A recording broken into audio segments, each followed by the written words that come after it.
There's a great article in Vice detailing how it's now been scientifically proven that weed makes food smell and taste better.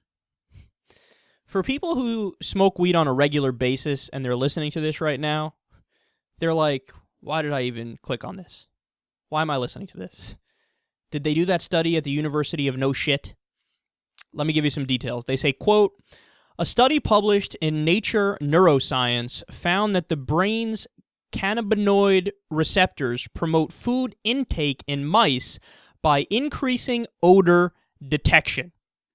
Now, this, of course, is on top of the thousands, if not millions, of anecdotal examples where people say, yes, I got very fucking hungry and I ate everything in sight when I was high. So they say that the THC fits into the brain's olfactory receptors and it heightens taste and smell. And this, of course, comes as no surprise also because of chemo patients. I mean, I know somebody, I went to college with somebody whose mother had cancer.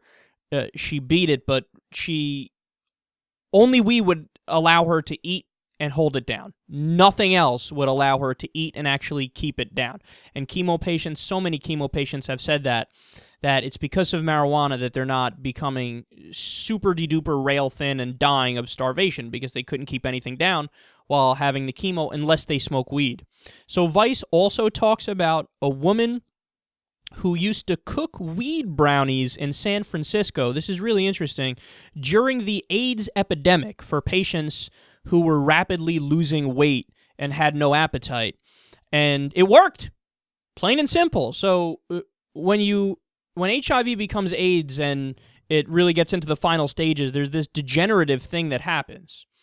And it's really scary to see. I'm sure you've seen clips of it and whatnot where, you know, they have these markings on their body and they just get really, really skinny. And you could tell that they're starving and they can't eat.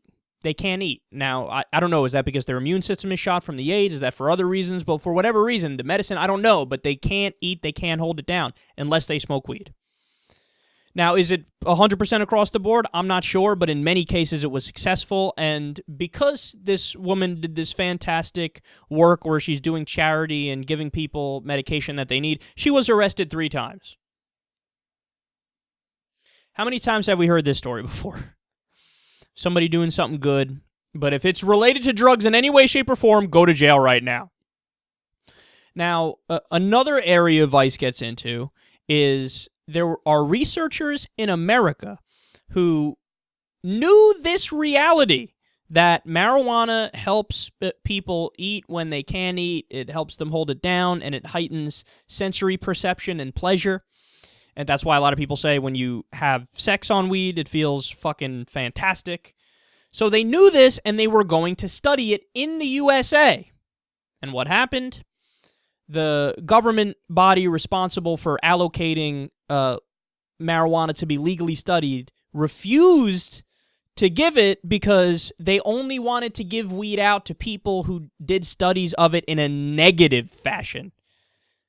I mean, this is a scandal of all scandals about corrupting scientific thought and biasing a situation in favor of what you want the outcome to be, which is, of course, they want to keep the war on drugs going because a lot of people's jobs depend on it, and they've been doing it for so long.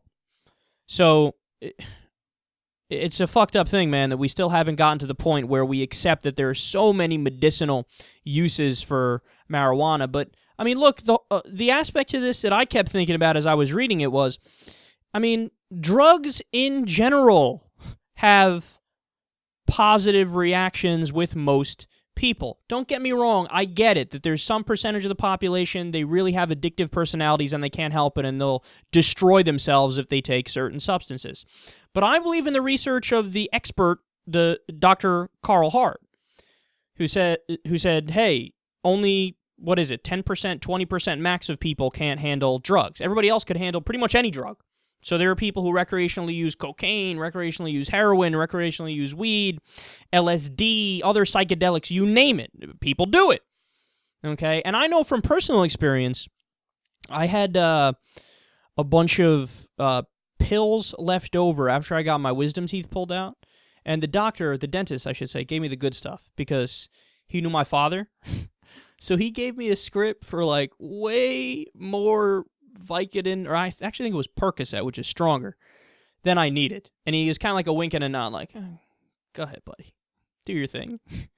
So I remember when I took them recreationally and had some fun, went out with my buddies and whatnot, the reaction I had on that was the same as the reaction they're describing in this story about weed.